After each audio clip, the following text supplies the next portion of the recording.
Nergis, karşı apartmandaki Gıyasettin Bey'in üniversitede okuyan kızıydı. Halen de öyle. Bir kere sokakta karşılaştık, çok güzel güldü. Ben bir ara üniversiteye gittim, Nergis'i görmeye. Nergis'in dersten çıkmasını beklerken bahçede oturdum. İçimden, söyle Nergis ben seni ne için seveyim diye geçirdim. Psikopatın mı olayım, ismini göğsüme jiletle mi kazıyayım? Daha bir kerecik bile elimi tutmamışken tokalaştığın her erkeğin elini mi kırayım?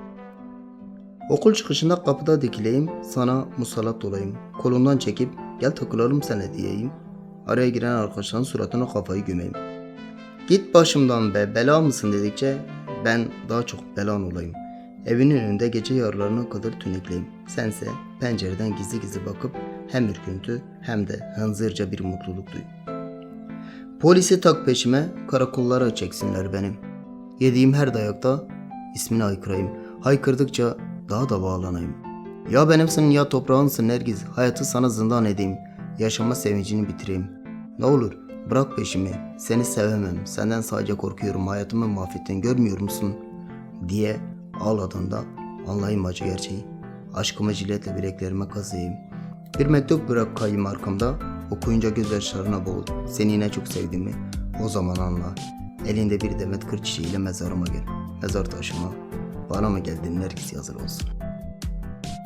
Söyle ne çeşit Nergis? İstersen okuldan el ele çıkalım her gün, sarmaş dolaş kumrular gibi. Herkes bizi kıskansın, kavga etsin, ayrılsın, müsteviler büyüsün. Ben sana aşkım diyeyim, sen bana bir tanem. Bir elmanın bizzat kendisi gibi olalım. Aynı evde yaşayalım, sonra uyurken ayrı kalma ızdırabına son verelim. Sana yazdığım şiirlerle süslü olsun duvarlarımız, peri masalı gibi geçsin her anımız. Birbirimize bakmalara doyamayalım. Dünyanın en güzel kokusu olsun teninin kokusu. Ülkemin nüfusu 2'miş gibi yaşayalım hayatı. Sonra sen bir gün bu nüfusun gerçekte 3 olduğunu öğren. Ceyda diye bir kıza hediyeler yolluyormuşum. İlk duyduğunda asla inanma. Olamaz de, yapamaz de. Sonra yalan olmadığını inanacaksın nasıl olsa. Dünya yıkılsın başına, eve kapan haftalarca. İnsanlara insanlığa olan inancını yitir.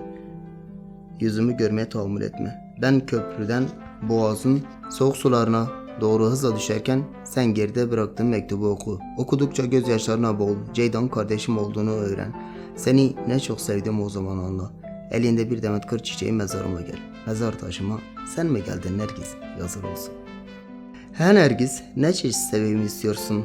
Ben severim, sen çeşidini söyle.